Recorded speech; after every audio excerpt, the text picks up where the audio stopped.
my name is Nicolette Spar, and today we'll be discussing the challenges faced by Anheuser-Busch InBev. A little history about the company. It was founded in 1852 and has been brewing for 167 years and is still going strong. Anheuser has brewed over 100 brands. Some have included Budweiser, Michelob, and Natural Light. In 2008, the company successfully merged with two other companies to create Anheuser-Busch InBev. These companies were Interbrew from Belgium, AmBev from Brazil. It is now the world's largest brewing company. And now, I'll hand it over to Luis to talk about the business situation. Hi there, my name is Luis Tapia. I'll be talking about the business situation for Anheuser-Busch InBev. As a group, we came to the conclusion that they had a very comfortable situation as they're planning for the future and staying relevant. One way they're staying relevant is by purchasing microbreweries. By purchasing microbreweries, this allows them to experiment in their industry, which allows them to come up with different drinks. One such microbrewery they had purchased would be Goose Island, which allows them to experiment with IPAs and hoppier drinks. Another one that they purchased that's more relevant and closer to home that more of you may have tried or know of would be Boulevard. The company that actually purchased Boulevard was InBev, would be Interbrew, the Belgian company, and that has actually become a part of Anheuser-Busch InBev. For planning for the future, which allows them to purchase microbreweries, would be their financial stability and their gross profits. Here we have 3 years worth of their gross profits. For 2016, they had a gross profit of $27.71 billion, and in 2017, they had a gross profit of $35.06 billion. For 2018, they had not released the fourth quarter, so we only have 3 quarters to go off of. And in the first quarter, they had a gross profit of $8.13 billion. Second quarter, they had a gross profit of $8.82 billion. And the third quarter, they had a gross profit of $8.3 billion. Every time they've made a profit, they've made some kind of financial move to stay relevant, more than likely purchasing their competitors a lot more microbreweries. This is what allowed Anheuser-Busch InBev to become the world's largest brewing company. Now I'll leave it to Tim to go ahead and speak about this SWOT analysis. Hi, I'm Tim, and I'm going to talk about the SWOT analysis for Anheuser-Busch InBev. Their first strength is their popularity. Anheuser-Busch InBev is a very popular brand, or has many popular brands, not only domestically, but also internationally. And that means more profit. The more popular, the more sales. Their next strength is their brands themselves. Their top 3 brands, Budweiser, Natural Light, and Michelob, bring in billions of dollars worth of revenue for the company, and so those make their second strongest strength. Number 3 is their acquisitions. As we've discussed, Anheuser-Busch has gone on a buying spree of all these smaller breweries in order to grow their market share. So as they've done this, they've strengthened their entire corporation as a whole.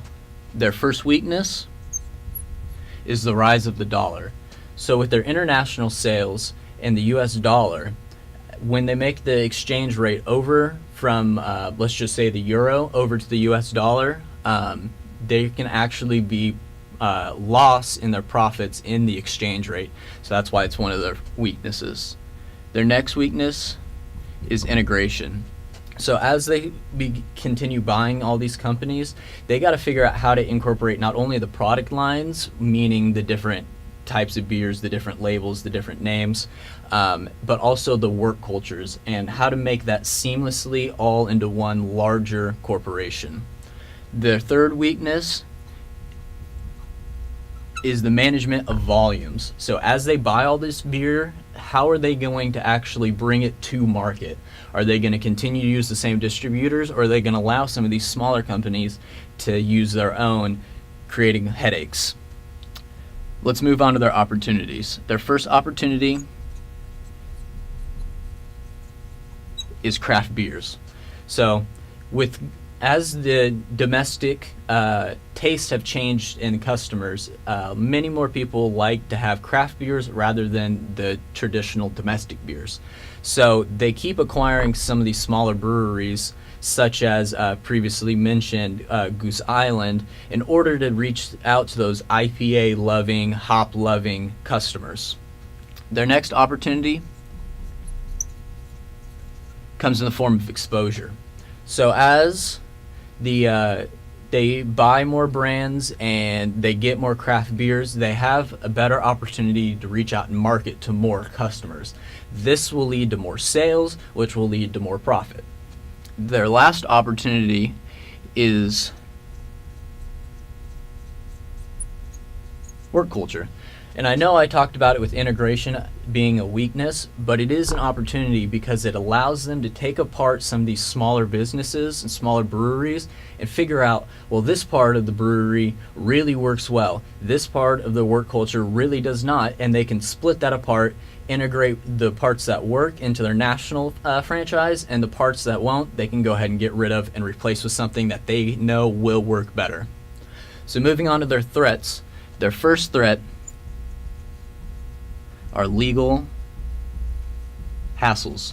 What we mean by this is as Anheuser-Busch InBev looks to move into some more foreign markets, one of the big issues they'll find is some of the governments just don't like alcoholic beverages. So they need to jump through a bunch of political hurdles and in order to figure out how to actually be able to reach these markets. Their next threat is competition. Now, with every business, there will be competition, and you're just not going to get away from that. With Anheuser-Busch being the largest brewery in the world, they face competition from really only below. And so they have to continue setting their bar higher and doing new and better things, otherwise their competition will reach up to them and take their market share away from them. Their last threat is oversaturation. Oversaturation in not only the marketplace, but also within their own company. So as the competitors strive to catch up to them and bring on new brands, they have to worry about how they're going to stay relevant and ahead of the curve. But as they continue to buy more companies, they need to figure out what brands are going to overlap, and so they can figure out which one they can get rid of in order to not have too many products that are too similar to each other. Next, I'll be coming back to discuss some of the key issues that Anheuser-Busch InBev faces. What's up, guys? I'm back, and we're going to be talking about the key issues. So the Anheuser-Busch InBev's key issue is work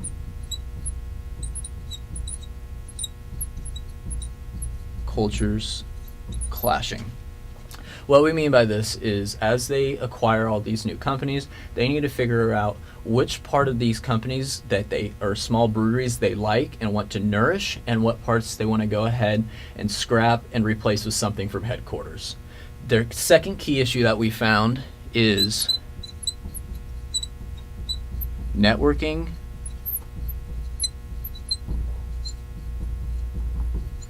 and distribution.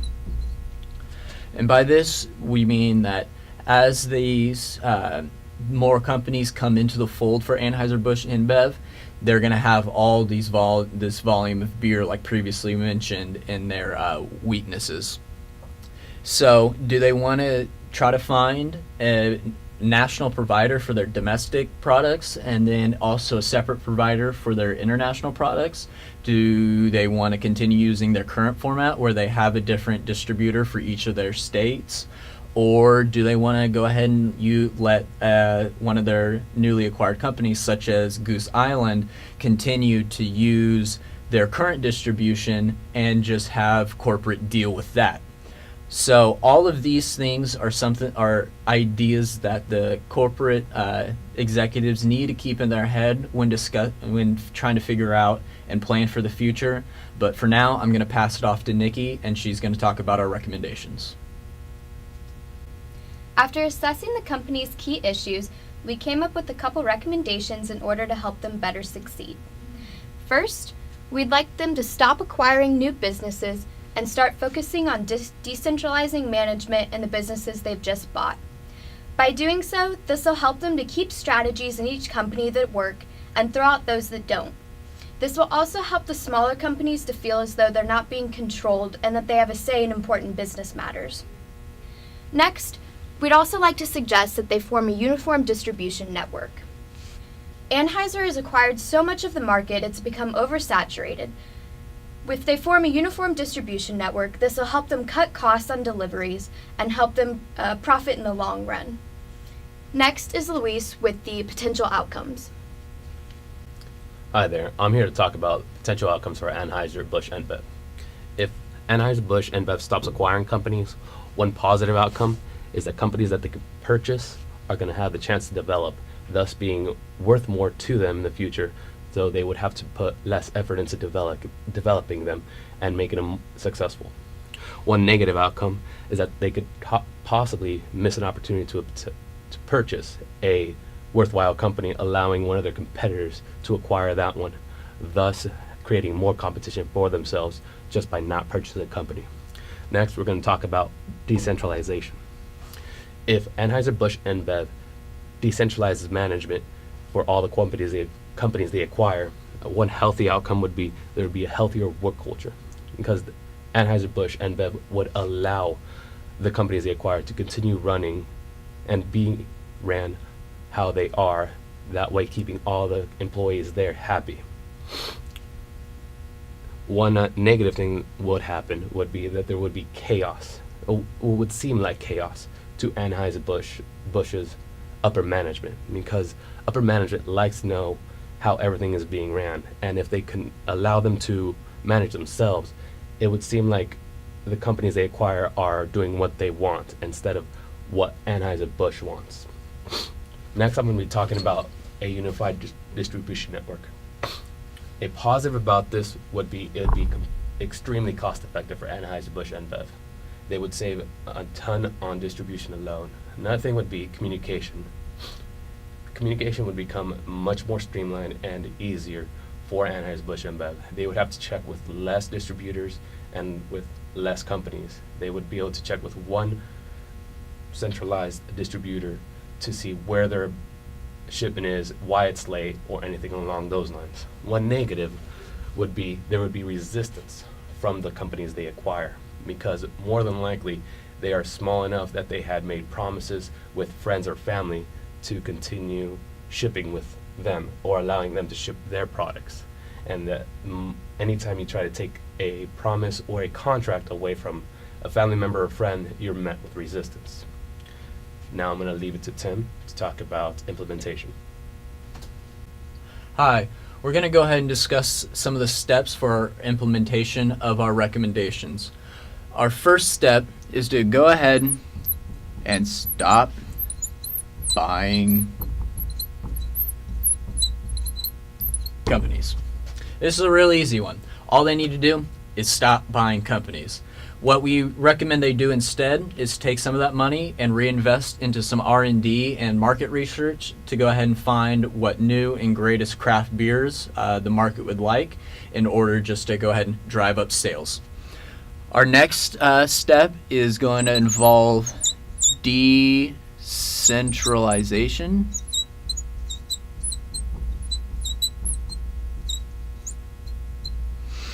And what that involves is gonna kind of be some centralization of management. So what I mean by this is the executive team is going to need to either go out themselves or send out a representative to all these smaller businesses to go ahead and show the management team for these newly acquired companies what few structures they need in their reports to go ahead so that they can go ahead and go back and analyze everything and it all makes sense and it is all meshed well together, but also to go out and reaffirm to all these small businesses that they can go ahead and continue running the business how they do it. They need to go out and just tell them, you know, guys, you can still brew whatever you want to brew. We're not going to take that away from you. But one thing that they do need to tell them is leads right into our third step, and that is the distribution network. So their third step of implementation is the network for distribution. So like we said earlier, they had a handful of different options that they could go ahead and go with. As a group, we decided that they should continue with what they currently have, that being each separate state has a different distributor for each one. So let's go ahead and say a newly acquired company over in Missouri is going to go ahead and use Anheuser-Busch InBev's preset distribution network there, and it's going to be completely different than a brewery, let's say just up in Chicago. Those just being two easy examples. So with these three steps of stop buying companies, decentralize the management through training and just reaffirmation that they will not be micromanaged, and a semi-uniform distribution network, we believe Anheuser-Busch can continue to be the leading provider of adult beverages in the domestic and foreign shares.